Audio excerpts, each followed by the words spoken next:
सभी को नमस्ते। गायत्री मंत्र एक साथ। ओम भूर्भुवः स्वः तत्सवितुर्वरेण्यं भर्गो देवस्य धीमहि धियो यो नः प्रचोदयात्। ॐ शान्ताकारं भुजगशयनं पद्मनाभं सुरेशं विश्वाधारं गगनसदृशं मेघवर्णं शुभांगं लक्ष्मीकान्तं कमलनयनं योगिभिर्ध्यानगम्यं वन्दे विष्णुं भवभयहरं सर्वलोकैकनाथम्। ॐ यं ब्रह्मा वरुणेन्द्ररुद्रमरुतः स्तुन्वन्ति दिव्यैस्तवैः वेदैः साङ्गपदक्रमोपनिषदैः गायन्ति यं सामगाः ध्यानावस्थिततद्गतेन मनसा पश्यन्ति यं योगिनो यस्यान्तं न विदुः सुरासुरगणा देवाय तस्मै नमः। देवाय तस्मै नमः। प्रज्ञा पुष्प परिवार द्वारा संचालित गीता माता ऑनलाइन कक्षा में आप सभी का हार्दिक स्वागत है।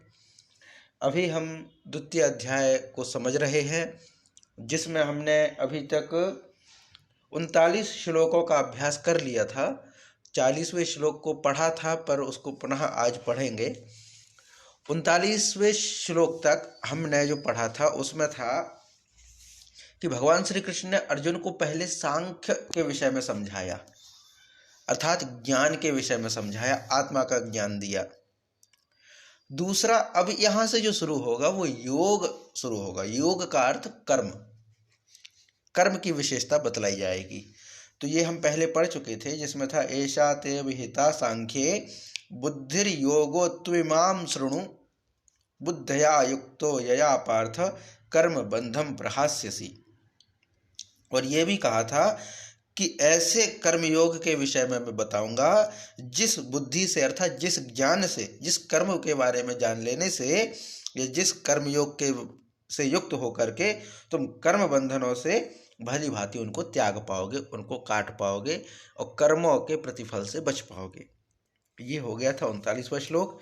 40वां जो था उसमें ये कहा था कि नेहाभिक्रम नाशोस्ति प्रत्यवायो न विद्यते स्वल्पमप्यस्य धर्मस्य त्रायते महतो भयात्। तो इसमें क्या है कि ना अर्थात नहीं, इह अर्थात इस कर्मयोग में। अब कर्मयोग शुरुआत होने वाला है, कर्म की विशेषताएं बतलाई जाएंगी। तो यहाँ पर कर्म की विशेषता, क्षमा कीजिए, श्लोक हम निकालते हैं। जो कर्म की विशेषताएं हैं, जो कर्मयोग है, उसकी विशेषताएं यहाँ पे बतलाई जाएंगी। अभी तक हमने ज्ञान की विशेषताओं को पढ़ा, ज्ञान के विषय में पढ़ा। अब कर्म के विषय में जानेंगे कि नेहाभिक्रम नाशोस्ति प्रत्यवायो न विद्यते स्वल्पमप्यस्य धर्मस्य त्रायते महतो भयात्। तो इसमें कर्मयोग की महिमा बताई गई है। कर्मयोग के विषय में क्या कहा गया कि न इह अभिक्रम नाशोस्ति, अर्थात यह अर्थात इस कर्मयोग में न अर्थात नहीं होता, नहीं है। न अर्थात नहीं, यह माने इस अभिक्रमनाश। अभिक्रमनाश का अर्थ है अगर हम कर्म को आरंभ करते हैं और थोड़ा सा ही कर्म हमने किया है ना, कर्म को अगर हम आरंभ करते हैं, कर्म का आरंभ अगर हम करते हैं और भले हम उसको थोड़ा सा ही कर पाए तो उसका नाश नहीं होता। ये यहाँ पर कहा गया अभिक्रम नाशो न इह अस्ति, यह अभिक्रम नाशो न अस्ति। इस कर्मयोग में अभिक्रमनाश, अभिक्रमनाश का मतलब है अगर हमने कर्म आरंभ कर दिया और थोड़ा ही कर्म अगर हमने किया तो उसका नाश नहीं होता। कर्म हमने कर दिया तो कर्म का नाश नहीं होता। तो हमने अगर कोई पुण्य काम कर दिया, अच्छा कर्म कर दिया, तो हमें उसका फल अवश्य ही मिलेगा, इसका कोई नाश नहीं होता। तो इसमें इतना है, नेहाभिक्रम नाशोस्ति माने यह अभिक्रम नाशो न अस्ति, इस कर्मयोग में किए गए कर्म का नाश नहीं होता। एक दूसरा फिर कहा गया प्रत्यवायो न विद्यते। अब प्रत्यवायो यहां पर है उल्टा फल प्राप्त होना। प्रत्यवायो का अर्थ है उल्टा फल प्राप्त होना, न विद्यते नहीं होता है, माने इसका विपरीत या उल्टा फल भी प्राप्त नहीं होता, माने इसका उल्टा फल प्राप्त होने का दोष भी नहीं है। अब ये बात क्या कहना चाह रहे हैं कि कर्मयोग में उल्टा फल नहीं मिलता, जबकि उल्टा फल तो मिल भी सकता है। हमारे यहाँ पर तो ये सूक्ति कही जाती है कि होम देते हाथ जलना। हम होम दे रहे हो, पूजन कर रहे हो, उसमें भी कई बार हमें कष्ट हो ही जाता है, जो हम नहीं चाह रहे हो वह फल भी हमें मिल जाता है। पर यह बात कैसे कही गई इसमें कि प्रत्यवायो न विद्यते। तो पहला अंतरा तो हमें समझ में आ गया कि नेहा भी कर्म नाशोस्ति, माने इस कर्म योग में किए गए कर्म का नाश नहीं होता, और प्रत्यवायो न विद्यते किए गए कर्म का उल्टा फल नहीं मिलता। तो इसका अर्थ क्या है? तो उल्टा अर्थ तब मिलेगा ना जब हम सीधे फल की चाह रखें। दो प्रकार के कर्म किए जाते हैं, एक सकाम कर्म किया जाता है, एक निष्काम कर्म किया जाता है। अगर हमने निष्काम कर्म किया, सकाम कर्म करेंगे तो इच्छाएं बंधेंगी, इच्छाएं बांधेंगी तो हम भले कितने भी कर्मवीर हो जाएं हम टूटेंगे, क्योंकि हमने उस पर अपेक्षाएं बना रखी हैं, आसक्ति बना रखी है, क्योंकि वो सकाम है, उसको हमने सकाम मान रखा है।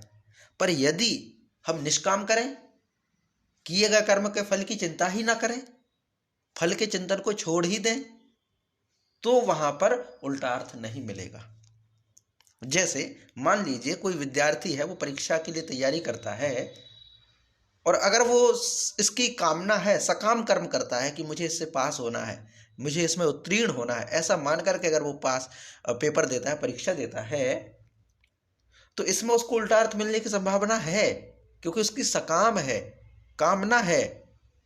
और अगर वो निष्काम हो जाए कि भाई ठीक है, फल क्या मिलेगा वो मुझे पता नहीं, फल के प्रति मैं निष्काम हूं, फल की मुझे कामना नहीं है, सामान्य स्थिर होकर के मैं कर्म करूंगा, तो उससे फिर उसको उल्टा अर्थ नहीं मिलेगा, उल्टा फल नहीं मिलेगा, वहां पे उसको प्रत्यवायो नहीं होगा। प्रत्यवायो न विद्यते, अर्थात प्रति अवाय, प्रत्यवाय है ना, प्रति अवाय, तो यहां पर उसको उल्टा फल प्राप्त नहीं होगा, क्योंकि उसने फल की चाह रखी ही नहीं, तो जो फल मिला वही फल है, उल्टा फल तो प्राप्त हो ही नहीं सकता। तो इस कर्म के विषय में हमने दो बातें जानी कि एक तो यह है कि कर्म योग में अभिक्रम नाशो न यह अस्ति, किए गए कर्म का इस कर्म योग में नाश नहीं होता। प्रत्यवायो न विद्यते, अगर हम निष्काम कर्म करते हैं तो इसका उल्टा फल प्राप्त नहीं होता, ऐसा। फिर आगे है स्वल्पम अप्यस्य, स्वल्पम अपि यस्य, यस्य अर्थ अस्य है। देखिए इसमें क्या है, स्वल्पम अपि अस्य धर्मस्य त्रायते महतो भयात्, त्रायते महतो भयात्। तो अस्य अर्थात इस कर्मयोग में धर्मस्य, धर्म का, स्वल्पम अपि महतः भयात् त्रायते, अगर धर्मयुक्त कर्म का अगर हमने थोड़ा सा भी पालन किया, स्वल्पम, स्वल्पम माने थोड़ा सा, अस्य धर्मस्य, इस धर्म रूपी कर्म का, कर्मयोग में धर्म के साथ कर्म है ना, धर्म पहले है, धर्म से किया गया कर्म ही सात्विक माना जाएगा, वही शुभ माना जाएगा, और अधर्म से किया हुआ कर्म वो सात्विक नहीं माना जाएगा। तो यहाँ पर कर्मयोग में कहा गया है कि अस्य धर्मस्य स्वल्पम अपि, इस धार्मिक कर्म में, धर्म के आधारित जो कर्म होगा उसमें स्वल्पम अपि, थोड़ा सा भी अगर हम करते हैं, त्रायते महतो भयात, भयंकर से भयंकर भय से हमारी रक्षा करता है, भयंकर से भयंकर भय से हमारी रक्षा कर लेता है। तो ये इस विषय में, कर्मयोग के विषय में कहा गया है। तो यहाँ पे हमने तीन बातें जानी हैं कि कर्मयोग में किए गए कर्म का नाश नहीं होता, और इसका अगर हम निष्काम भाव से कर्म करते हैं तो इसका कोई उल्टा अर्थ नहीं होता, उल्टा फल प्राप्त नहीं होता। और ये जाना कि अगर हमने थोड़ा सा भी कर्म, धर्म आधारित कर्म किया, तो वह हमें बड़े भय से रक्षा करता है, त्रायते अर्थात रक्षा करता है, महतो महान, भयात भय से, है ना। तो त्रायते महतो भयात, बहुत भयंकर भय से हमारी रक्षा करता है थोड़ा सा धर्मयुक्त किया गया कर्म। थोड़ा सा धर्मयुक्त किया गया कर्म भी हमारे बड़े से बड़े भय से हमारी रक्षा करता है। तो ये 3 बातें हमने कर्मयोग के विषय में जानी। कल भी इसका अभ्यास किया था, आज फिर अभ्यास किया। इसका हम पाठ करते हैं, फिर आगे बढ़ेंगे। कि नेहा विक्रम नाशोस्ति प्रत्यवायो न विद्यते स्वल्पम अप्यस्य धर्मस्य त्रायते महतो भयात्। जी, कोई प्रश्न हो तो आप बताइए। जी, मैं पूछ रही थी कि 2 तो समझ में आ गया, जो तीसरा आपने बताया कि धर्मयुक्त कर्म थोड़ा भी हम अगर करते हैं तो हमें भयंकर से भयंकर भय से भी हमारी रक्षा होती है, ये इसका अर्थ नहीं समझ में आया। इसमें इसको थोड़ा सा एक्सप्लेन करते हैं इसी बात को। हाँ, एग्जाम्पल से कर दीजिए प्लीज। थैंक यू जी।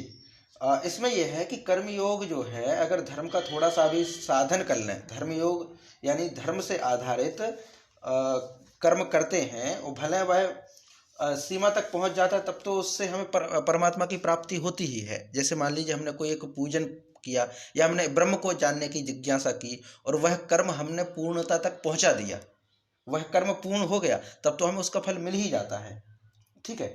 पर अगर वह पूर्ण तक नहीं हुआ, कुछ आंशिक साधन ही अगर हम कर पाते हैं, समत्व की अटल स्थिति न होने के कारण अगर मनुष्य थोड़े से भी कर्तव्य आचरण संभाव से हो जाता, पूरा अगर वह कर्म ठीक से ना भी कर पाए, पर थोड़ा सा भी अगर वह कर लेता है और फिर अंतराल में अगर स्थित हो जाता है, तब भी उसी समय मनुष्य को निर्वाण ब्रह्म की माने उसमें जो है, जैसे मान लीजिए हमने थोड़ा सा कर्म कर लिया।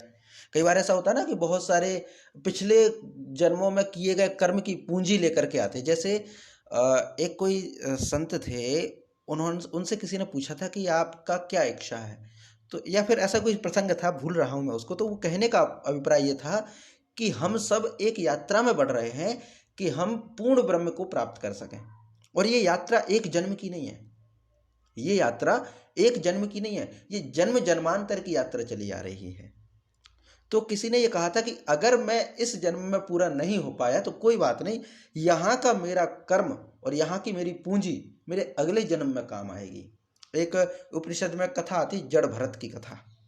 उसमें ही रहता है कि वह पहले से पूरा सब कुछ ज्ञानी पुरुष रहता है, एक स्त्री मोह में आकर के, स्त्री मोह नहीं, हिरण का मोह आ जाता है उसको। डूबते हिरण को देखता है, हिरणी को देखता है, और हिरणी जो होती है वो गर्भवती होती है, हिरणी के पेट में बच्चा रहता है। और ये तपस्या कर रहा था, जो सन्यासी थे, घर परिवार सब छोड़ करके ईश्वर को प्राप्त करने के लिए शरण में आए हुए थे, वन में तपस्या करने के लिए, तप करने के लिए। पर वो देखते हैं कि सामने एक हिरणी डूब रही है पानी में, और उसी बीच उसके गर्भ में जो बच्चा था वो बाहर आ गया, और भय के कारण डूबने से वो गर्भिणी जो थी, जो हिरणी थी, वो तो मर गई, लेकिन उसका जो बच्चा था वो बच गया। तो ये जो ऋषि हैं उस बच्चे को उठा लेते हैं, उस बच्चे से इनका मोह हो जाता है, और उस बच्चे से इनका मोह हो जाने के कारण, तपस्या तो थी इनकी, लेकिन वो मोह आ गया उस बच्चे से, और वो जो है अंत में इनकी मौत का कारण बन गया, माने इनकी मृत्यु हो गई, लेकिन वो मोह से छूट नहीं पाए। तो उनकी जो यात्रा थी वो वहीं तक रुक गई, पूर्णता को प्राप्त नहीं हो पाई। अगर ये पूर्णता को प्राप्त कर लेते तो इनको पर ब्रह्म के दर्शन हो जाते, माने इनको मोक्ष मिल जाता। पर इन्होंने चूंकि एक हिरण के बच्चे के मोह में आकर के अपनी तपस्या को, अपनी यात्रा को विराम दे दिया, अपने कर्म को विराम दे दिया, और फिर आगे उनकी मृत्यु हो गई। तो अगले जन्म में जब वो जड़ भरत बन करके आते हैं, तो उनको पता रहता, कुछ स्मृति रहती पिछले जन्म की कि मेरे साथ क्या हुआ था।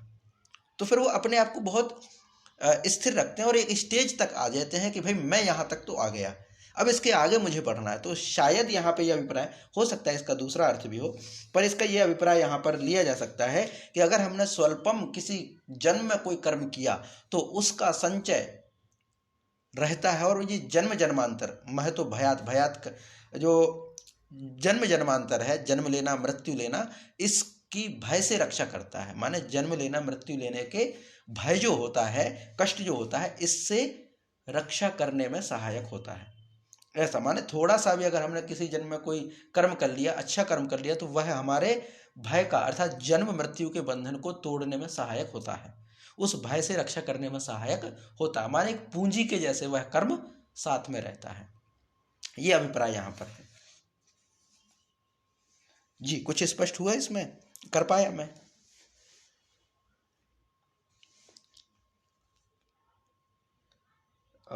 माइक शायद आपका अभी म्यूट है।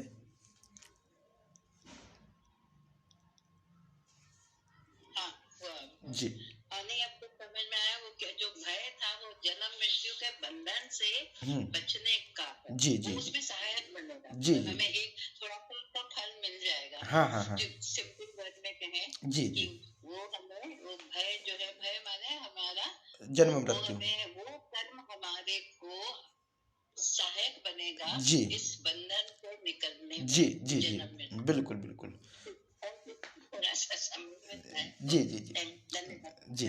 तो ये हो गया स्वल्पम अपि अस्य धर्मस्य त्रायते महतो भया। तो इस धर्म का, इस धर्म रूपी कर्म का थोड़ा सा भी पालन करने से यह बड़े से बड़े जन्म मृत्यु का जो भय है उससे हमारी रक्षा करता है। ये हो गया। अब आगे बढ़ते हैं इसी विषय को आगे लेकर के। तो अब इसमें जो आगे जो बात कही गई है इसमें है व्यवसायात्मिका बुद्धि रेकेह कुरुनंदन बहुशाखा हे अनंताश्च बुद्धयो अव्यवसायी नाम। अब यहाँ पर जो है कर्म की जो बात बताई गई ना, तो इसमें एक बुद्धि के वर्णन कहा गया। बुद्धि अर्थात संकल्प कह लीजिए। तो एक बुद्धि इसमें कही गई व्यवसायत्मिक, व्यवसायात्मिका। व्यवसायात्मिका अर्थात निश्चयात्मिका, जिसका अंतःकरण निश्चित हो, जो स्थिर हो, एकाग्र हो, कहने का अभिप्राय। निश्चय व्यवसायात्मिका बुद्धि, बुद्धि एक एका एह कुरुनंदना, एका एह कुरुनंदना अर्थात हे कुरुनंदन। अब यहाँ कुरुनंदन का अभिप्राय अर्जुन से है। हे कुरुनंदन, हे अर्जुन, एह अर्थात इस कर्मयोग में व्यवसायत्मिका बुद्धि, निश्चयात्मिका, निश्चयात्मिका अर्थात निश्चय की हुई बुद्धि, एका अर्थात एक ही, भवती अर्थात होती है। तो हे कुरुनंदन, जब कर्मयोग करते तो कर्मयोग में एक बुद्धि होती है जो व्यवसायत्मिका कहा गया, अर्थात निश्चय रखने वाली, हमें दृढ़ रखने वाली, हमें एकाग्र रखने वाली एक बुद्धि होती है ना। वह एक ही है, इसका कोई अलग भाग नहीं है, अलग शाखाएं नहीं है। एक बता दिया क्योंकि व्यवसायत्मिक है। व्यवसायत्मिक का अर्थात निश्चित है, स्थिर है ना, अस्थिर नहीं है। स्थिर विचार वालों के लिए एक ही बुद्धि है, एक ही कर्म है, एक ही कर्म पर स्थिर रहना है। इसके विपरीत है अव्यवसायी नाम। व्यवसायी नाम यानी निश्चित रहना, स्थिर रहना, एकाग्र रहना। अव्यवसायी नाम अर्थात जिसका एकाग्रता ना हो, जिसके विचार एकाग्र ना हो, है ना। तो अव्यवसायी नाम अर्थात अस्थिर विचार वाले, विवेकहीन सकाम मनुष्यों की, सकाम ध्यान रखिए, कामना सहित जो मनुष्य हैं, बुद्धया ही बहुशाखाश्च अनंता, उन बुद्धियों की निश्चय ही बहुत सारी शाखाएं होती हैं। मतलब वो बुद्धियां जो हैं वह अनंत हो जाती हैं। अब यहाँ पे अभिप्राय क्या है आप ध्यान रखिए। व्यवसायत्मिका अर्थात निष्काम, व्यवसायत्मिका अर्थात निष्काम, और अव्यवसायी नाम अर्थात जो सकाम है। तो दोनों में डिफरेंस समझिए, एक निष्काम है, एक सकाम है। निष्काम बुद्धि, सकाम बुद्धि। निष्काम बुद्धि एक ही होगी भाई। जब हम निष्काम कर्म करेंगे तो हमारी कोई इच्छा ही नहीं, तो प्रयोजन भी नहीं रहेगा, तो एक मार्ग में चलेंगे, एक मार्ग में चलेंगे। जैसे मान लीजिए कोई एक ऐसा व्यक्ति है, बच्चा है, किसी को खेल खिलाए, आंखों पे पट्टी बांध दो और उसको चलाओ, भले उसके चारों तरफ, दोनों तरफ कितने ही मनोरंजक खिलौने रखे हों, पर उसकी आंखें ही बंद है, अर्थात उसकी कुछ कामना ही नहीं है, वह निष्काम है, तो वो तो एक मार्ग में चलेगा, भटकेगा नहीं। उसको हमने कहा व्यवसायत्मिका, व्यवसायात्मिका। और एक है अव्यवसायी नाम। अव्यवसायी नाम अर्थात जिसकी बुद्धि स्थिर नहीं है, तो वो उलझेगा, वो कभी इसको प्राप्त करना चाहेगा, फिर उसको प्राप्त करना चाहेगा, क्योंकि वो सकाम है। तो उसकी बुद्धियां, बुद्धया, बुद्धया माने बहुवचन, उसकी बुद्धियां होगी। और यहाँ पे बुद्धि रेकाह, इह बुद्धि रेकाह, बुद्धि एका इह, इह माने इस कर्मयोग में एक बुद्धि होगी, किसकी? व्यवसायत्मिका की। और अनेकों बुद्धियां होंगी। किसकी? अव्यवसायी नाम, अव्यवसायी नाम। और इसकी बहुशाखा अनंताश्च, और इसकी शाखाएं भी अनंत हैं। तो सकाम अर्थात आप देखिए, कामनाओं का तो कभी अंत नहीं होता ना, कामनाओं का कभी अंत नहीं होता। आज एक कामना है, हम कर्म कर रहे हैं, तो उसमें अनेकों कामनाएं बढ़ती जाएंगी, अनेकों कामनाएं बढ़ती जाएंगी। जैसे हमारा ही मान लीजिए, अपने उदाहरण देते हैं, जब नेट की परीक्षा कर रहे थे तो नेट की अभिलाषा थी कि हमारा नेट हो जाए, और जब नेट हो गया तो हमारी अभिलाषा थी कि भाई हमारा जीआरएफ हो जाए, जीआरएफ नहीं तो कहीं कॉलेज मिल जाए पीएचडी करने के लिए। अब पीएचडी तक आ गए, फिर दूसरी कामना आ गई, दूसरी कामना आ गई कि भाई हमें जो है अब कहीं आर्थिक सुरक्षा हो जाए, कहीं जॉब मिल जाए, कहीं काम मिल जाए।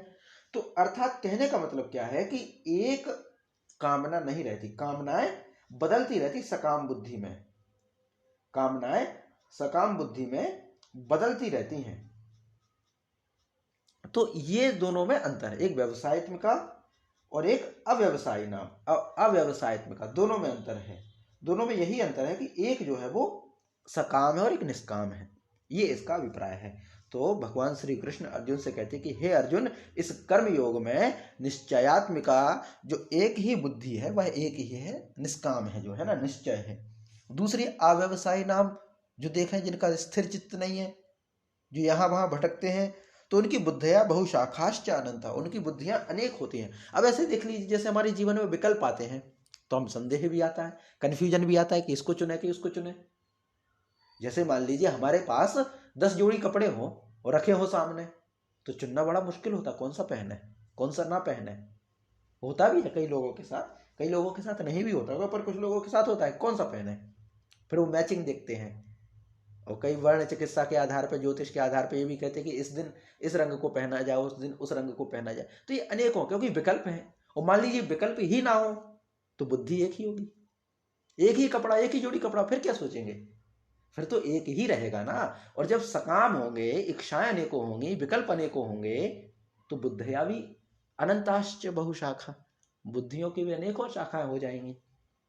तो ये दोनों का डिफरेंस, दोनों का अंतर यहाँ पर समझाया। अब इसमें कोई प्रश्न हो तो आप बताइए, फिर आगे बढ़ते हैं। आगे 3 श्लोक एक साथ आएंगे, तो शायद यही हो पाएगा आज, फिर आगे पढ़ेंगे 3 श्लोकों को एक साथ, क्योंकि एक नए विषय को इसमें कहा गया है।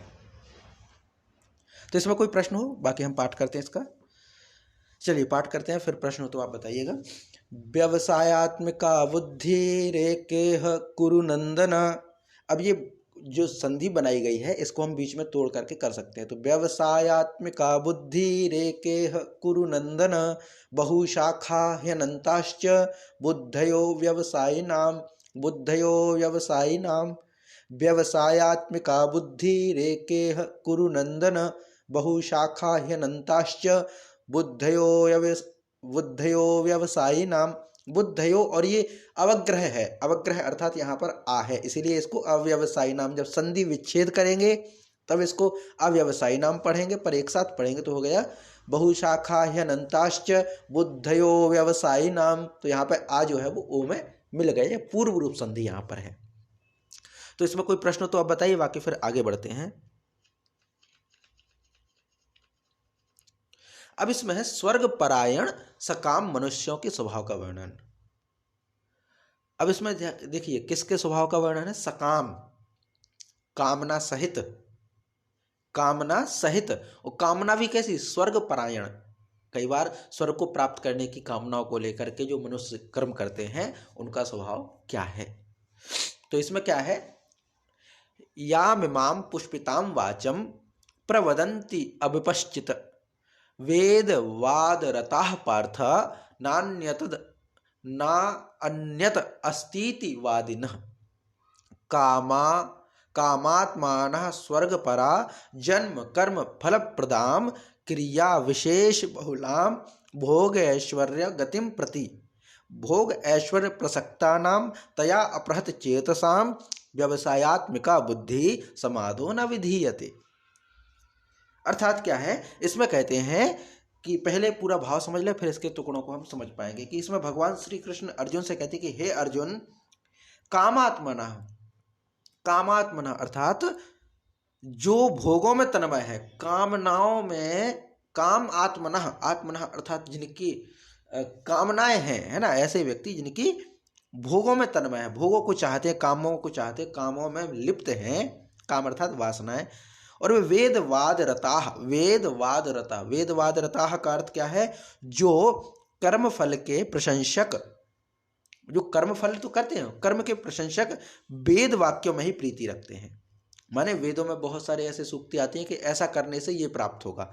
जैसे उदाहरण के लिए मान लीजिए वेदों में अगर ऐसी कोई सूक्ति आती है कि आप ये करोगे तो स्वर्ग प्राप्त होगा, अग्निष्टोम कीजिए, या ये बड़े बड़े यज्ञों का विधान है और ये करने से आपको ये फल प्राप्त होगा, ऐसा अगर है तो वेदवाद रता, वेद में कर्म फल के प्रशंसक जो वेद वाक्य हैं उनमें ही इच्छा रखते हैं, भोगों में तन्मय हैं, भोगों में लिप्त हैं, भोगों को छोड़ा नहीं है उन्होंने, भोगों में लिप्त होकर के वेदवाद रता, वेदों में जो वाक्य कहेगा उनमें रत हैं, उनमें आसक्त हैं। वेदों में कोई वाणी कहेगा कि यह यज्ञ करने से, ये अमुक यज्ञ करने से अमुक फल की प्राप्ति होती है, तो वो क्या है, सकाम है, और वो स्वर्ग की ही मान लीजिए। फिर इसमें एक शब्द आया स्वर्ग परा, जैसे वेद में कोई बात लिखी है कि इसको करने से स्वर्ग परा, अर्थात जिनकी बुद्धि में स्वर्ग ही परम प्राप्य वस्तु है, स्वर्ग से बढ़कर न अन्यत, स्वर्ग परा न अन्यत, स्वर्ग से बढ़कर कोई दूसरी वस्तु जिनके लिए नहीं है, और वेदों में वो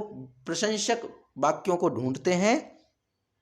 इति वादिनः, ऐसा कहने वाले, अभिपश्चित, वे अविवेकी जन, जिनमें विवेक नहीं है, ऐसे विवेकी जन, याम पुष्पिताम वाचम प्रवदंती, जिस पुष्पित यानी दिखाऊ शोभा वाणी को कहा करते हैं, जन्म कर्म फल प्रदाम, जो जन्म और कर्म फल को देने वाली है, भोग ऐश्वर्य प्रतिम, भोग और ऐश्वर्य की प्राप्ति के लिए, क्रिया विशेष बहुलाम, नाना प्रकार की बहुत सारी क्रियाओं को करने वाली जो वाणी है, तो उस वाणी द्वारा अपहृत चेतसाम, जिनका हरण, चित्त हरण हो गया है, ऐसे भोग ऐश्वर्य प्रसक्ता नाम, भोग और ऐश्वर्य में अनंत आसक्त है, उन पुरुषों की परमात्मा में निश्चयात्मक बुद्धि नहीं होती। अब इसमें ये क्या है, वेदों में मूल भाव इसका ये है, देखिए समझते फिर उसके अनुसार पढ़ेंगे। मूल भाव इसमें ये है कि वेदों में बहुत सारी ये बातें कही गई हैं कि जो भोगों में तो तन्मय है, भोगों में तो लिप्त हैं, और कर्म फल के प्रशंसक वेद वाक्यों में प्रीति रखते हैं। माने वेदों में कर्म फल को बताया गया है कि ये कर्म करने से ये फल मिलेगा, ये कर्म करने से ये फल मिलेगा, ऐसा कुछ कहा गया है तो भोगों में तन्मय। इच्छा उनकी क्या है, इच्छा है मान लीजिए स्वर्ग प्राप्त करने की, उनकी इच्छा में, उनकी नजर में स्वर्ग से बड़ा कुछ भी नहीं है। उनकी इच्छा है कि मैं स्वर्ग को प्राप्त करूं, हालांकि स्वर्ग भी स्थायी नहीं है, भगवान श्री कृष्ण ही कहते आगे आएंगे तो उसमें कहेंगे कि स्वर्ग के भोग भी नश्वर हैं, आज है, पुण्य है तो आप स्वर्ग में हैं, और पुण्य क्षीण होगा तो नरक में आ जाएंगे, मृत्यु लोक में आ जाएंगे। तो ये जो कहा गया है कि हे अर्जुन, जो भोगों में तो तन्मित है और कर्म फल के प्रशंसक जो वेद वाक्य हैं उनमें प्रीति रखते हैं, वेदों से वही वही वाक्य ढूंढ लिए जिनसे हमें कोई फल की प्राप्ति हो जाए, कोई भोग प्राप्त हो जाए। बहुत सारे लोग ऐसे होते हैं ना कि संस्कृत पढ़ते हैं तो उसमें ये कहते हैं कि भाई आप तो बहुत सारे ग्रंथों को देखते हैं, तो कुछ ऐसा बता दीजिए जादू टोना मंत्र, ताकि हम ये कर्म करें तो इसका ये फल मिल जाए, ये कर्म करें तो ये फल, माने हम इस मंत्र को पढ़ें तो हमें अमुक मंत्र सिद्ध हो जाए। ऐसे बहुत सारे रहते हैं। तो वो उनकी बुद्धि क्या करती है, वो भोगों में तन्मय है और कर्म फल प्रशंसक वेद वाक्यों में ही प्रीति रखते हैं, और उनकी बुद्धि में स्वर्ग प्राप्त करना ही सबसे श्रेष्ठ है, स्वर्ग के अलावा कुछ नहीं है। जो स्वर्ग से बढ़कर कोई दूसरी वस्तु को नहीं मानते हैं तो वे अविवेकी जन, उनको क्या कहा गया है, अविवेकी कहा है। जो वेद वाक्यों को, ऐसे वेद वाक्यों में प्रीति रखते हैं, ऐसे वेद वाक्यों की इच्छा रखते हैं या प्रेम रखते हैं, लगाव रखते हैं, आसक्ति रखते हैं ऐसे वेद वाक्यों की जो कर्म फल को बताते हैं, भोगों में तन्मित वो व्यक्ति हैं, तो वो ऐसा मानते कि स्वर्ग ही सब कुछ है, स्वर्ग से बड़ी कोई वस्तु नहीं है। तो ये अविवेकी जन हैं, इनका विवेक नहीं है। और ये अविवेकी जन कैसे हैं, जिस पुष्पित वस्तु को शोभायुक्त वाणी को कहा करते हैं, माने ऐसी पुष्पित वस्तु, याम पुष्पिताम वाचम प्रवदंती अविपश्चित, तो जिसके विषय में एक होता है पुष्प का दिखावीपन, माने फूल जैसी कोमल, फूल जैसा जो स्थायी नहीं है ना। पुष्पिताम वाचम, याम इमाम पुष्पिताम वाचम का अर्थ क्या है, जिसको फूल के जैसे कहा गया। फूल क्या है, फूल जो है पंखुड़ी के जैसा है, कितने दिन सुरक्षित रहेगा। माने हमने स्वर्ग की इच्छा की, ऐसा इसमें तुलना की गई है कि स्वर्ग की जो इच्छा है, जो स्वर्ग को मानते हैं, तो स्वर्ग को इन्होंने कैसा कहा, क्या संबोधन किया है कि ये इमाम पुष्पिताम वाचम, यह जो है पुष्पित यानी दिखाऊ है, पुष्पित अर्थात पुष्प के जैसे दिखाऊ है। वो कहते हैं ना तुलसी यह संसार है जैसे श्यामल फूल, तो श्यामल का फूल है, दूर से देखने में तो आकर्षण लगता है, लेकिन जब पास आते हैं तो भाव बदल जाते हैं। तो वैसे पुष्पित अर्थात दिखाऊपन है ना। जो शोभा युक्त वाणी है उसको कहा करते हैं, अर्थात वो अविवेकी जन है जो भोगों में तो तन्मित हैं, वेदों के उन्हीं सूक्तियों का अभ्यास करते हैं जो कर्म फल का प्रशंसक हैं, और उनकी नजर में स्वर्ग से बढ़कर कोई दूसरी चीज नहीं है, वो स्वर्ग को ही प्राप्त करना चाहते हैं, स्वर्ग रूपी काम उनके मन में है, तभी कर्म करते हैं। उनको पुष्पिताम वाचम कहा गया, जो फूल के जैसे हैं, अस्थाई हैं, ठीक है। और जो कि फिर क्या करते हैं, जैसे मान लीजिए कर्म किया उन्होंने, सकाम कर्म किया, स्वर्ग को प्राप्त करने के लिए कर्म किया, तो जन्म रूप कर्म फल देने वाली और भोग ऐश्वर्य प्राप्ति के लिए नाना प्रकार की क्रियाओं का वर्णन करते हैं वो, या नाना प्रकार की क्रियाएं जो विस्तृत की गई हैं, वर्णित की गई हैं वेदों में या अन्य ग्रंथों में, तो वो उन्हीं क्रिया कर्मों को करते हैं जो उनको इस स्वर्ग दे, स्वर्ग के बाद फिर नरक आएगा, या फिर वो भोग क्षणित होंगे और वो जाकर के फिर मृत्यु लोक में आ जाएंगे, क्योंकि स्वर्ग के भोग भी नश्वर हैं। स्वर्ग से भी बहुत सारे लोग यहाँ पर मृत्यु लोक में आते रहते हैं, नरक में भी जाते रहते हैं, कर्म यानी कर्म भूमि यानी ये पृथ्वी पर भी आते रहते, स्वर्ग में जाते रहते हैं। तो ये जो बीच की डिफरेंस बताई गई कि वो जो है स्वर्ग को प्राप्त करना चाहते हैं, और उनके लिए नाना अनेक प्रकार की क्रिया विशेष बहुलाम, और वो भोगेर ऐश्वर गतिम प्रति, और भोग और ऐश्वर्य के प्रति गति प्राप्त करते। क्यों? क्योंकि हमने ये सुना है ना स्वर्ग के विषय में कि वहां पे तो कोई दुख है ही नहीं, वहां पे तो ऐश्वर्य है, वहां पे तो बहुत सारे भोग हैं, वहां पे तो अप्सराएं हैं, नृत्य करती रहती हैं। तो ये जब हमने सुना, भोग ऐश्वर्य को सुना, उसके प्रति हमने क्रिया विशेष जो कुछ भी किया उसके प्रति हम आसक्त हुए, उनके जो सद्बुद्धि है उसका हरण कर लिया। ये कहा गया ना अपहृत्य तया अपहृत चेतसाम, और इस बुद्धि के द्वारा उनके चित्त में से मतलब समझ को, बुद्धि को हरण कर लिया गया है। और वो क्या करते, व्यवसायत्मिका बुद्धि समाधो न विधीयते, वो व्यक्ति ईश्वर को प्राप्त नहीं कर सकते, उनकी जो बुद्धि है वह पुरुषों में परमात्मा की निश्चयात्मिका बुद्धि नहीं हो पाती, माने वह परमात्मा की ओर गति नहीं कर पाते, वो स्वर्ग और मृत्यु लोक के बीच में ही घूमते विचरण करते रहते हैं। तो इसके शब्दार्थ को हम समझते हुए कहें, याम इमाम पुष्पिताम वाचम, याम अर्थात जिस, पुष्पिताम पुष्पित यानी दिखाऊ वस्तु को, वाचम वाचम अर्थात वाणी, प्रवदंती कहते हैं, याम इमाम पुष्पिताम वाचम प्रविदंती अविपश्चित, अविपश्चित माने अविवेकी जन, अविवेकी जन इस दिखाऊ वस्तु को कहते हैं, जो दिखा रही है, जो पल में बदलने वाली फूल के जैसी है, जो शोभावान तो है, दूर से देखने में तो सुंदर है, उसको देख करके अविवेकी जन कहते हैं, माने उसके प्रति आसक्त होते, सुबाणी को कहा करते हैं वेदवाद रतः पार्थ, हे पार्थ वो वेदवाद रतः, वेदवाद रतः माने कर्म फल प्रशंसक वेद वाक्यों में रत रहते हैं, कर्म के फल की प्रशंसा करने वाले वेद वाक्यों में ही रत रहते हैं। ना अन्यत अस्तीति वादिना, वादिना अर्थात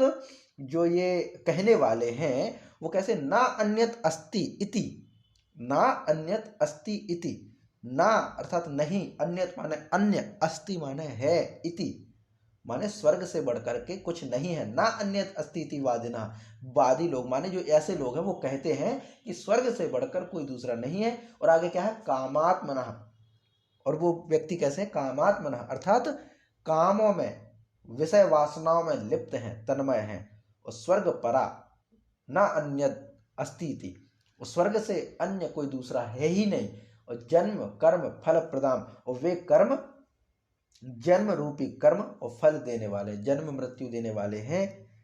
और इसके लिए वो क्या करते हैं, क्रिया विशेष बहुलाम, विशेष प्रकार की क्रिया आदि करते हैं, भोग ऐश्वर्य गतिम प्रति, और भोग ऐश्वर्यों के प्रति अपनी गति करते हैं, भोग प्राप्त करने के लिए, ऐश्वर्य को प्राप्त करने के लिए अपने जीवन को लगाते हैं। भोग ऐश्वर्य प्रसक्ता नाम तया अपहृत चेतसाम। भोग और ऐश्वर्य में जो प्रसक्त लोग हैं उनकी बुद्धि हर ली गई है, इसीलिए तो वो अविवेकी हैं। भोग ऐश्वर्य प्रसक्ता नाम, जो भोग और ऐश्वर्य में प्रसक्त हैं, आसक्त हैं, ऐसे लोगों की तया अपहृत चेतसाम, उनकी बुद्धि हर ली गई है ना। तया माने उस वाणी के द्वारा। किस वाणी के द्वारा? वही वाणी, वेद वाणी, जिसने कर्म प्रशंसा की है, कर्म रूपी फल की प्रशंसा की है, जिन्होंने इनको बताया कि ऐसा कर्म करने से, अमुक कर्म करने से स्वर्ग मिलेगा, ऐसी बुद्धि द्वारा, ऐसी वाणी द्वारा, तया मतलब उस बुद्धि द्वारा अपहृत चेतसाम, उनके चित्त को हर लिया है। अपहृत माने हर लिया, चेतसाम माने चित्त को। किसके? केशाम चेतसाम, तो भोग ऐश्वर्य प्रसक्ता नाम चेतसाम, जो भोग और ऐश्वर्य में प्रसक्त हैं ऐसे व्यक्तियों के, ऐसे मनुष्यों के चित्त को उस वाणी ने हर लिया है, जो वाणी कर्म और फल का गुणगान करती है।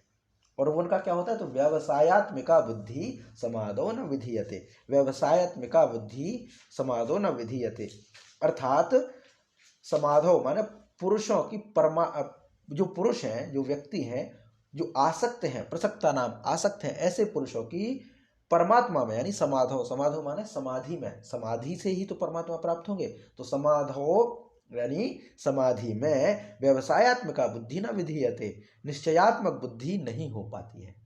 उनकी जो बुद्धि है वो समाधि तक नहीं पहुंच पाती है, वो स्वर्ग और मृत्यु लोक के बीच में ही इमाम पुष्पिताम वाचम, जो पुष्पित वाणी कही गई है, जो फूल के जैसी शोभा वर्णित की गई है, स्वर्ग को दिखाया गया है, स्वर्ग रूपी बहुत सारे क्रियाक्रम बताए, स्वर्ग रूपी सुख को पाने के लिए, भोग को पाने के, ऐश्वर्य को पाने के लिए बहुत सारे विशेष क्रिया बताई गई हैं, उनमें वो रत रहते हैं।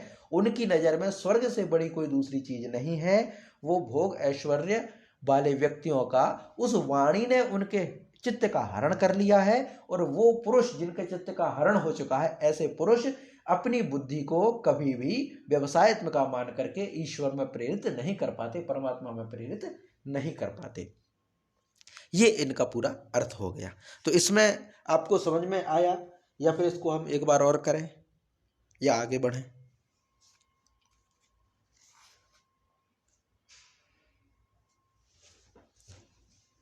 चलिए देखते हैं, एक बार और इसका अभ्यास करते फिर आगे बढ़ते हैं।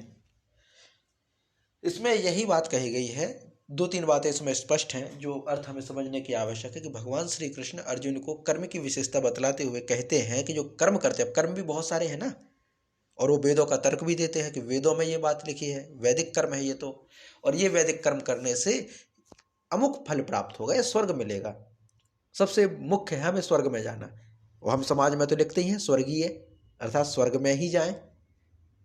कोई मुमुक्षत्व नहीं होता, मुमुक्षु नहीं होता, स्वर्ग के प्रति तो अभिलाषी सब हैं। सामान्य से सामान्य व्यक्ति भी लिखता है स्वर्गीय, अर्थात स्वर्ग की अभिप्सा सबको है, स्वर्ग की इच्छा सबको है। तो ऐसे कर्म भी बहुत सारे होते हैं स्वर्ग को प्रदान कराते हैं, और वेद वाक्यों में भी है। तो जो व्यक्ति कह रहा है कि हमें स्वर्ग जाना है, क्यों जाना है स्वर्ग पूछिएगा, तो उत्तर यही मिलेगा कि स्वर्ग में कोई दुख नहीं है, सभी प्रकार के भोग हैं, वहां पे कोई काम ही नहीं है, वहां पे कोई दुख ही नहीं है, सुख ही सुख है, कोई काम करने को ही नहीं स्वर्ग में, तो हम इसीलिए वहां पे जाना चाहते हैं। तो कहने का मतलब क्या है?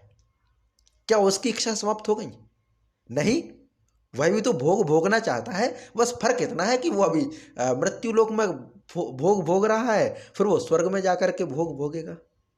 उसके भोग समाप्त नहीं हुए, भोग समाप्त नहीं हुए, तो वो ऐसा है कि अपनी पूंजी कमा रहा है, पुण्य करके, कर्म करके, वेदों में जो कहा गया उन वाणियों को पालन करके, कुछ विशेष क्रियाओं को करके वो अपने आप को इकट्ठा कर रहा है उन कर्मों को। जैसे हम कोई वस्तु लेना चाहें, कार लेना चाहें, कार के सुख को भोगना चाहें, तो हम रुपए इकट्ठे करते हैं, बैंक में डिपॉजिट करते हैं।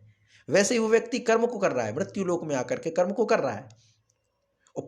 जो कर्म कर रहा है, वेदों में बताया गया कि इससे स्वर्ग मिलेगा, तो वो स्वर्ग को प्राप्त करना चाहता है। स्वर्ग से बड़ी कोई चीज उसके लिए है ही नहीं, स्वर्ग ही उसके मन में है, इसके अलावा वो कुछ सोच ही नहीं सकता, इसके अलावा उसकी कोई इच्छा ही नहीं है, स्वर्ग ही प्राप्त करना चाहता है। और स्वर्ग उसको दिखाया गया ऐसे ही जैसे कोई खिलता हुआ पुष्प हो, सुंदरता, वाला, तो उसकी ओर वो गमन करना चाहता है, भंवरे के जैसे स्वर्ग की ओर गमन कर रहा है। और इसके लिए वेदों में जो बातें लिखी है उसका वो अनुपालन करता है, उनमें प्रीति रखता है, उसमें प्रेम रखता है, उसमें लगाव रखता है कि ये कर्म करने से ये होगा, ये कर्म करने से ये होगा, और इस जन्म में ना सही तो अगले जन्म में सही। तो कर्म जन्म कर्म फल प्रदाम, और ऐसे कर्म जन्म भी देते हैं, कर्म और फल प्राप्त होते हैं, जन्म जन्मांतर होता रहता है। तो ऐसे लोग सभी भोग ऐश्वर्य के प्रति गति करते हैं। भोग चाहिए, ऐश्वर्य चाहिए, इसलिए तो स्वर्ग में जा रहा है, वरना क्या करेंगे वहां पे। तो स्वर्ग में जाएंगे, है ना, स्वर्ग में जाते हैं।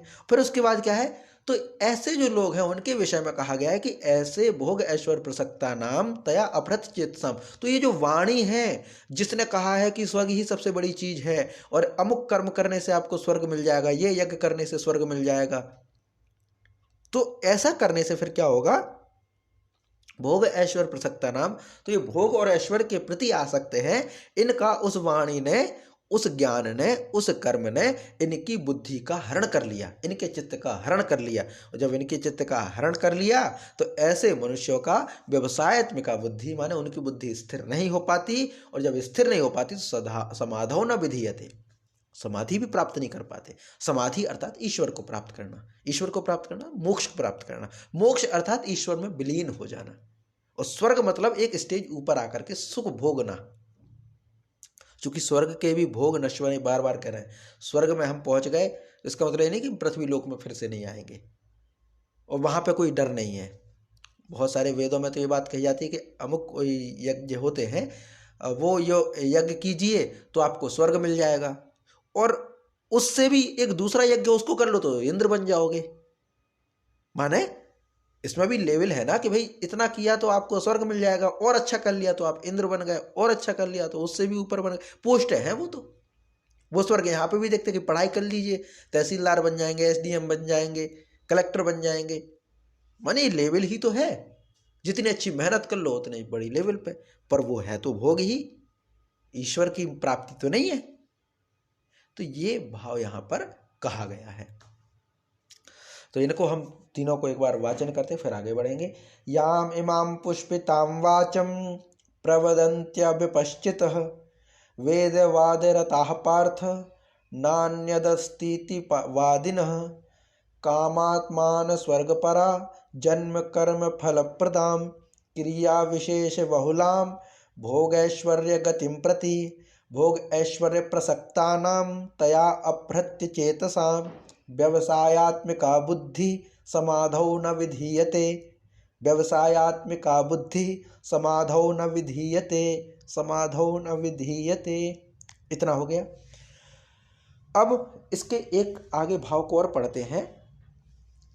आगे जो कहा गया है अर्जुन को, वह कहा गया है, संबोधित करते हुए कहा है अर्जुन को निष्कामी और आत्मसंयमी होने की आज्ञा यहाँ पर दी गई है कि त्रैगुण्य विषया वेदा, त्रैगुण्य विषया वेदा निस्त्रैगुण्यो भवार्जुन निर्द्वंदो नित्य सत्वस्थो निर्योग क्षेम आत्मवान। तो इसमें क्या है, त्रैगुण्य विषया वेदा, वेदा अर्थात वेद में तीन गुणों के विषय हैं, तीन गुण वाले हैं, माने तीन गुण के कार्य होते वेदों में जो वर्णित है। त्रैगुण्य, त्रैगुण्य माने तीन गुण, तीन गुण कौन कौन से, सत्व रजस तमस, है ना, सत्व रजस तमस, सात्विक राजसिक तामसिक, तीन प्रकार के गुण हैं। वो तीन प्रकार के गुण, तीन प्रकार के भोग साधन, ये वेदों में हैं। माने वेदों में सत्व रज तम तीन गुणों के कार्य, समस्त भोगों और उनके साधनों का प्रतिपादन करने वाले वेद हैं। माने वेदों में जो बातें कही गई हैं, कुछ सात्विक, कुछ राजसिक, कुछ तामसिक, माने तीनों कर्मों से ओतप्रोत हैं, तीनों कर्मों से, माने सात्विक राजसिक तामसिक, सत्व रज तम वेदों में ही है। वेदों में भी, प्रकृति में भी यही तत्व है। संपूर्ण प्रकृति में जो कुछ भी है उसमें तीन गुण होते हैं, सत्व रज तम, और हम ईश्वर को भी तीन अंश में बांट देते हैं, सत्व रज तमस। सत्व अर्थात सात्विकता से अर्थ है, और सात्विकता को जब हम बोलते हैं तो एक सफेद रंग की अनुभूति होती है, और जिनका जो रूप है वो है ब्रह्मा जी। फिर आता है राजसिक, जिसका अर्थ होता है राजसिक, राजसत्ता, राजपाट या संभालना, तो वो आता है विष्णु जी। और इसका जो रंग है सामान्यतः लाल कह लीजिए या फिर पीला। और फिर आता है तामसिक, तमस, तमस माने अंधेरा, अंधकार, और अंधकार होता है काला, तो शंकर जी काले। और वस्त्र देखिएगा, जब भी हम देखते हैं तो ब्रह्मा जी के वस्त्र श्वेत, और सरस्वती के वस्त्र श्वेत, और ये विष्णु जी पीत वस्त्र पीतांबर, माँ लक्ष्मी जी उनके भी पीतांबर, माने पीले या लाल ऐसे। अब ये जो शंकर जी हैं उनके वस्त्र अधिकांश या उनका रंग जो है प्रिय काला रंग माना जाता है। तो सत्व रज तम तीनों से गुण हैं, तो तीनों गुण वेदों में कहे गए हैं। माने हे अर्जुन, वेदाह अर्थात वेद में त्रैगुण्य विषयाह, तीन प्रकार के गुणों के विषयों का वर्णन किया गया है वेदों में।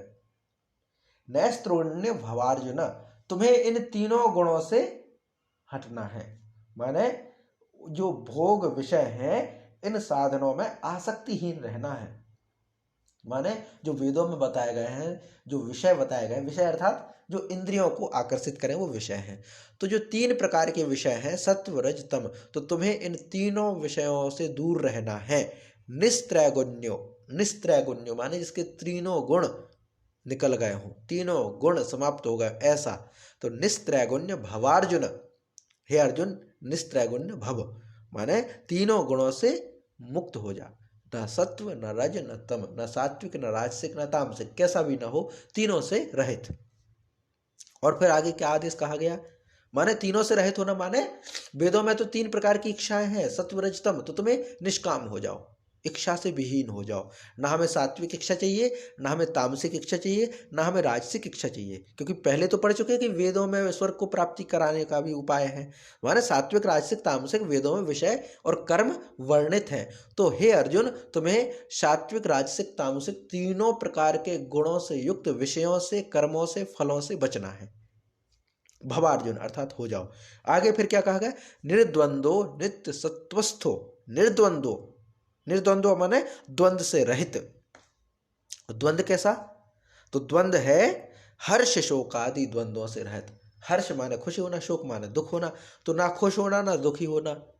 तो ये द्वंद, द्वंद है ना, हर्ष शोक, सुख दुख, जय पराजय, तो इन दोनों से निर्द्वंद होना, माने दोनों से परे हो जाना, ना इस तरफ ना उस तरफ, ना सुख को चाहना ना दुख को चाहना, ना जय देखना ना पराजय देखना, ना हानि देखना ना लाभ देखना, दोनों से निर्द्वंद हो जाओ। और आगे क्या कहा, नित्य सत्वस्थ, नित्य वस्तु परमात्मा में स्थित हो जाओ। नित्य सत्वस्थ, सत्वस्थ जो नित्य है, शाश्वत है, सत्य अर्थात जो शाश्वत है, कल भी था आज भी कल भी रहेगा, वही नित्य, ऐसे परमात्मा में स्थित होकर के। माने भगवान श्री कृष्ण कहते हैं कि स्वर्ग में तो ये सत्व रजतम है, पर तुम्हें ईश्वर को प्राप्त करना है जो ईश्वर निर्द्वंद है। पहले तो निर्द्वंद हो जाओ, तीनों गुणों से रहित हो जाओ, फिर नित्य सत्व स्थ माने जो नित्य है शाश्वत है ऐसे ईश्वर में स्थित हो जाओ। ऐसे परमात्मा में स्थित होकर के क्या करना है, निर्योग क्षेम, निर्योग क्षेम। आगे और क्या कहा, देखिए, निस्त्रैगुण्य तीनों गुणों से रहित होना, निर्द्वंद दोनों द्वंद्वों से माने रहित होना, और आगे कहा निर्योग क्षेम, योग क्षेम से भी रहित, योग क्षेम से भी रहित। अब योग और क्षेम क्या है, दो शब्द हैं, एक है योग एक है क्षेम, योग और क्षेम। तो जिसको अब यहां पर योग का अर्थ है हमें अपने जीवन को चलाने के लिए न्यूनतम कुछ आवश्यकताएं होती है, जिसको कबीरदास जी कहते हैं, साईं इतना दीजिए जामे कुटुंब समाए, मैं भी भूखा ना रहूं साधु ना भूखा जाए। तो सबसे कम आवश्यकता हर एक प्राणी की है, उससे कम हम नहीं कर सकते। वो तो कम से कम चाहिए, भोजन पानी तो चाहिए ही चाहिए है, भले कोई कुछ भी हो फिर भी उतना तो चाहिए ही है जीवन चलाने के लिए। तो जो प्राप्त करना है अपने जीवन को चलाने के लिए वो तो है योग, माने हमारे जीवन को चलाने के लिए न्यूनतम आवश्यकता है वो तो है योग। और जो हमें प्राप्त हो गया जीवन को चलाने के लिए, जो हमने प्राप्त कर लिया, उसकी रक्षा करना, उसकी सुरक्षा करना है क्षेम। हमारे जीवन को चलाने के लिए जो न्यूनतम आवश्यकता है, उस न्यूनतम आवश्यकता को प्राप्त करना है योग, और उस प्राप्त वस्तु को सुरक्षित बनाए रखना वो है क्षेम। और इन दोनों से रहित हो जाए। निर्योगक्षेम, निर्योगक्षेम माने ना तो तुम्हें कुछ पाने की इच्छा रखनी है, ना ही किसी की रक्षा करनी है। जो प्राप्त है उसकी भी चिंता नहीं, जो प्राप्त नहीं है उसको प्राप्त करने की इच्छा भी नहीं करना, ये भी कह दिया। माने क्या क्या आदेश किए कि तीनों गुणों से रहित, निर्द्वंद, द्वंद्वों से रहित, निर्योगक्षेम, ना तो कुछ पाने की इच्छा रखना और ना जो प्राप्त है उसको खोने का डर हो। पाने की इच्छा भी ना हो और खोने का डर भी ना हो। और फिर कैसा? नित्य सत्वस्थ, ऐसे परमात्मा में, नित्य परमात्मा में स्थिर होना। आत्मवान, आत्मवान अर्थात स्वयं के अधीन। आत्म जैसे कहते धनवान, धनवान का अर्थ क्या होगा? धन है जिसके पास, है ना। ज्ञानवान, जिसके पास ज्ञान है ना। वैसे ही है आत्मवान, जिसके पास स्वयं का कंट्रोल है, जो स्वयं के कंट्रोल में है, जिसका आत्मवान माने, आत्मवान अर्थ है जिसका आत्म ही, जिसका स्वयं ही स्वयं के साथ है, जो स्वयं को नियंत्रित करता है, जो स्वयं को जानता है, जो स्वयं को कंट्रोल करने में सक्षम है, जो संयमित है, ऐसा वो होगा आत्मवान। तो आत्मवान भव। क्या क्या होना है अर्जुन को? कि हे अर्जुन, वेद में तो उपयुक्त सत्व रज तन तीनों, सत्व रजस तमस तीनों प्रकार के विषयों का वर्णन है। तो तुम्हें इन तीनों गुणों से रहित है ना, होना है, निर्द्वंद रहना है, निर्योग क्षेम रहना है, और नित्य सत्वस्थ परमात्मा रूपी जो नित्य शाश्वत परमात्मा है उसमें स्थित होना है। आत्मवान भव, स्वयं को अधीन, अंतःकरण माने जिसका अंतःकरण स्वयं के अधीन है, ऐसा हो, ऐसा आदेश करते हैं भगवान श्री कृष्ण अर्जुन को। तो ये हो जाएगा, माने त्रिगुण्य विषया वेदा निस्त्रैगुण्यो भवार्जुना निर्द्वंदो नित्य सत्वस्थो निर्योग क्षेम भव आत्मवान।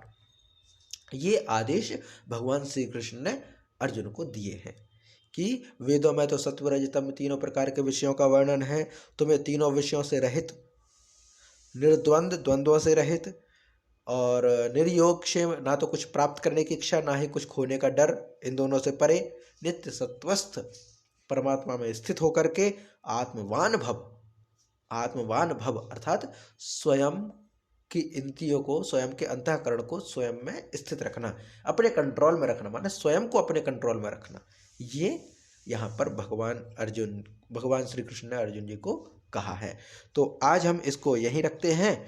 फिर आगे यहाँ पे दो विषयों, मतलब अब यहाँ से फिर आगे बताएंगे कि ब्रह्म में जो स्थित है उसका क्या अर्थ होता है, वो किस प्रकार से व्यवहार करता है, उसके लिए वेदों की क्या आवश्यकता होती है, उस विषय में हम पढ़ेंगे। माने ब्रह्मण्य जो है, ब्रह्मज्ञ जो है, जो ब्रह्म को जान लेता है, ऐसा ब्राह्मण, उसके लिए वेदों की क्या उपयोगिता।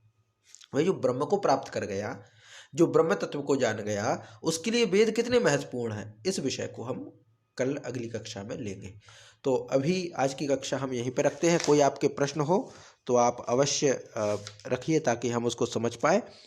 और प्रश्न अगर होंगे, विषय से संबंधी होंगे, विषय से इतर भी होंगे, तो उनका भी स्वागत है, ताकि हम एक नई दृष्टिकोण को समझ पाए। हो सकता है हम ना जानते उस विषय को, ऐसा नहीं कि हम संपूर्णता को जानते हैं, हम नहीं जानते हो संपूर्णता को, पर फिर भी एक प्रयास तो किया ही जा सकता है नई वस्तुओं को, नए विषयों को जानने के लिए।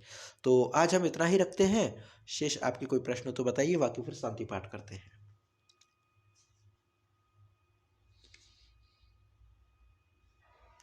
चलिए शांति पाठ करते हैं। ओम सहनावतु सहनौ भुनक्तु सह वीर्यं करवावहै तेजस्वनावधीतमस्तु मा विद्विषावहै। ओम शांति शांति शांति। जी नमस्ते सभी को।